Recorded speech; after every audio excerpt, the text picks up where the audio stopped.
ఇక్కడ మీరు చూస్తున్నది హైదరాబాద్లోని హుస్సేన్ సాగర్. ఇది బుద్ధుని దగ్గర తీసిన వీడియో. ఇదంతా కూడా బోట్లో ఉండి తీసిన వీడియో అన్నమాట. ఇక్కడ చూడండి బోట్లో ఎలా ఉంటుంది లొకేషన్స్. బుద్ధుని దగ్గరికి వెళ్ళి చూస్తే మాత్రం లొకేషన్ చాలా థ్రిల్లింగ్గా ఉన్నాయి. సో కొత్తగా కట్టిన సచివాలయం కనిపిస్తుంది, నెక్స్ట్ అంబేద్కర్ స్టాచ్యూ కనిపిస్తుంది, బిర్లా టెంపుల్ కనిపిస్తుంది, ప్లస్ అమరవీరుల స్తూపం కనిపిస్తుంది. ఆ బుద్ధుని దగ్గర నుంచి చాలా అంటే లొకేషన్స్ మాత్రం సూపర్గా ఉంటాయి ఆ బుద్ధుని దగ్గర నుంచి చూస్తే. ప్లస్ ఇక్కడ స్టీమర్లు అంటే మనకు స్పీడ్ బోటింగ్ ఉంటుంది, నార్మల్ బోటింగ్ ఉంటుంది, ప్లస్ డ్యాన్స్ బోటింగ్ కూడా ఉంటుంది అనమాట. సో స్పీడ్ బోటింగ్కి కొంచెం డబ్బులు ఎక్కువ ఉంటుంది. నార్మల్ బోటింగ్కి అయితే ఫ్యామిలీ బోటింగ్ అంటే చాలామంది ఒక 100 పీపుల్స్ పైన ఎక్కుతారు దానిలో. దానికి పర్ హెడ్ వచ్చేసి 100 రూపీస్ ఉంటుంది, చిన్న వాళ్ళకి 50 రూపీస్ ఉంటుంది. అది కాకుండా నార్మల్ స్పీడ్ బోటింగ్ ఎక్కాలంటే ఒక ఎక్కువ ఉంటుంది, అంటే 200 ఎక్కువ ఉంటుంది. డ్యాన్స్ బోటింగ్ ఎక్కాలంటే 100 ఎక్కువ ఉంటుంది. సో అది అంటే వాళ్ళు డ్యాన్స్ చేస్తుంటారు, అక్కడ కూర్చొని చూడాలన్నమాట ఆ బోటింగ్. జస్ట్ అది బుద్ధిని చుట్టూ తిప్పుకొని వెళ్ళిపోతుంది. సో నెక్స్ట్ స్పీడ్ బోటింగ్ అంటే ఇక్కడ మీరు చూస్తున్నారు కదా స్పీడ్ బోటింగ్ ఎలా వెళ్తున్నాయో, అది స్పీడ్ బోటింగ్ అనమాట. ఇప్పుడు ప్రజెంట్ కనిపించేది నార్మల్ బోటింగ్, అంటే దీనిలో 100 పీపుల్స్ పైననే ఉంటారు అనమాట. సో అక్కడ చూడండి బోట్స్ చాలా ఉన్నాయి. సో ఇది రెగ్యులర్గా అంటే సాటర్డే సండేలు అయితే బిజీగా వెళ్ళిపోతున్నాయి. అసలు టైం లేకుండా అసలు వెయిటింగ్ లిస్ట్లో ఉన్నారు, చాలామంది వెయిటింగ్ లిస్ట్లో ఉన్నారు. సో అక్కడ టికెట్ దగ్గర కూడా వెయిటింగ్ లిస్ట్లో ఉన్నారు. ఇది లుంబిని పార్క్ నుంచి మనం ఎంట్రీ కావాలి. లుంబిని పార్క్లో ఎంట్రీ కావాలంటే ఫర్ హెడ్ 20 రూపీస్ ఉంటుంది, చిల్డ్రన్స్కి అయితే 10 రూపీస్ ఉంటుంది. ఎంట్రీ అయిన తర్వాత అక్కడ పార్క్ లాగా ఉంటుంది, అక్కడ మనం పార్క్ లాగా కూడా ఎంజాయ్ చేయొచ్చు. నెక్స్ట్ లోపలికి వస్తే బోటింగ్ ఉంటుంది, బోటింగ్లో కూడా డిఫరెంట్ బోటింగ్స్ ఉంటాయి. సో అక్కడ వెదర్ మాత్రం చాలా నీట్గా క్లియర్గా కనిపిస్తుంది. బోట్లో నుంచి అక్కడ లొకేషన్ చూస్తుంటే అంటే లైక్ కేరళ లాగా అక్కడ కొబ్బరి చెట్లు అవన్నీ కూడా చాలా నీట్గా, అంటే మనము బుద్ధుని దగ్గరికి వెళ్ళే కొద్దీ ఆ చుట్టుపక్కల ప్లేసులు లొకేషన్ అనేది చాలా బాగా కనిపిస్తాయి. మేము ఈవినింగ్ టైంలో వెళ్ళాము 6 o'clock అలా. సో అప్పుడప్పుడు చిన్న వర్షం స్టార్ట్ అవుతుంది. సో బుద్ధుని దగ్గర కూడా చాలా నీట్గా ఉంది.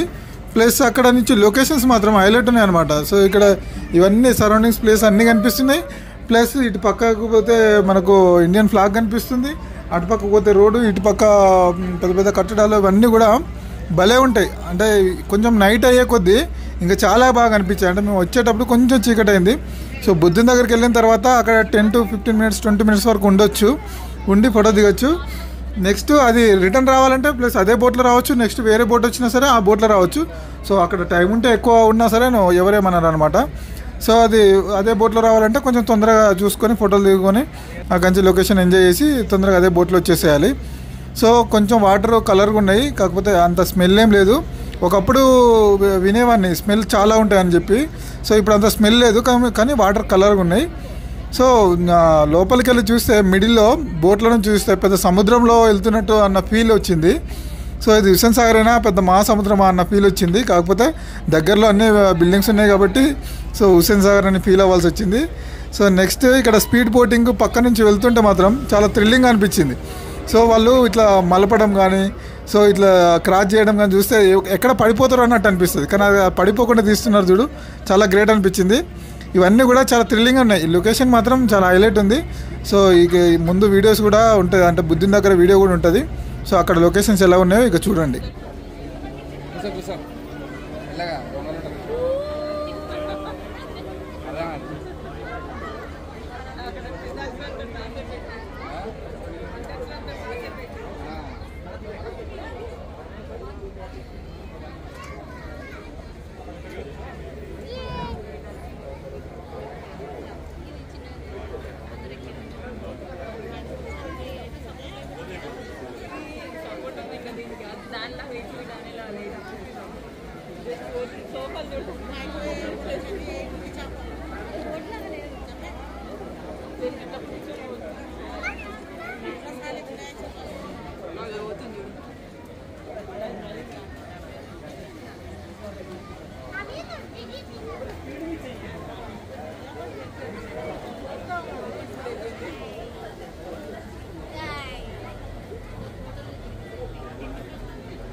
అన్నీ పడేస్తున్నాం.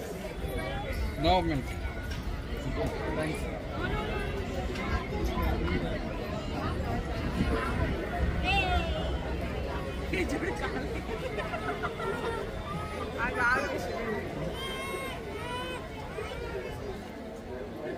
అటు పోతుంది ఇక ఏ బబ్బులు ఏం చేయ కాదు.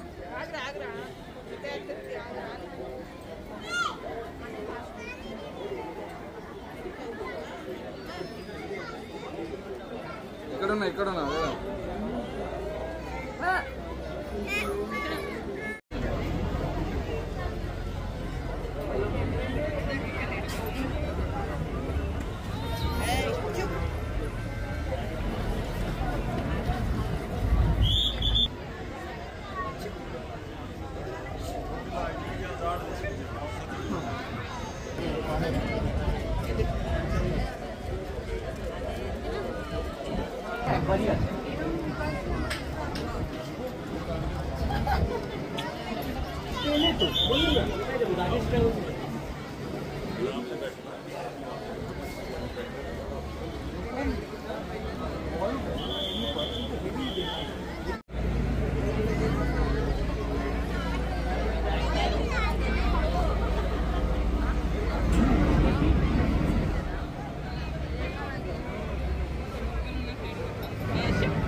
నడుచుకుంటా